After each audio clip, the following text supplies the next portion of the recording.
A lot of people point fingers at the financing of the rebuilding. Like, where is Babaji securing the funds? It's probably one of the areas that there isn't full clarity on. So, there are different stories around this. Some people say that Baba Santa Senji financed it. Some people say that it was a Sequent company from another part of India that came in who received the funds directly from the government. Other people say that certain parties, because Burdal is a big organization, right? It's not small. Some people say that there were others in and around Baba Santa Senji who profited from it insincerely. It's the times as they were, and now we're just really left with stories around it, aren't we? There's a lot of photos that circulate quite often about the rebuilt Akal Takht then being torn down. What is going on there? Considering Babaji rebuilt it, why was it torn down? Was it simply as straightforward as they think Babaji's a stooge, so they don't want that remaining there? Or is there more to it? I think a lot of it just comes down to sentiments. A lot of it comes down to sentiments where, there was a sentiment that we don't want the Akal Takht built by government money.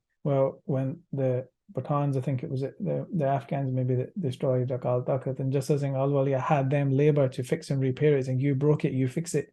So then, like, that was a different sentiment of the time then. So, again, by that account, Indian government broke it, Indian government fixed it, kind of like, yeah, but at the same time, Sikhs are a proud people and, very capable of doing it themselves as well. And, rightly stuck the two fingers up in a way at the government saying, we'll make it ourselves. However, it was a sentiment of the time, wasn't it? That the Band and some members of the Band followed through with it and delivered on that as well. Was some of it politicized? Yeah, probably was. It goes back to the whole, we're not going to take this from the government. We're not going to stand for this. It also goes back to some aspects of the Sikh politically looking to build credibility for themselves. But then it also, of course, goes to the Sarbat Khalsa of 1986 and other times when actually the Sikhs do get together in hundreds of thousands and declare their sovereignty, and they declare Khalistan. There's a very strong anti-government. We want nothing to do with them. So it's like all of those things come together as well, don't they? And then it gets called Sarkar Seva instead of Gar Seva. Like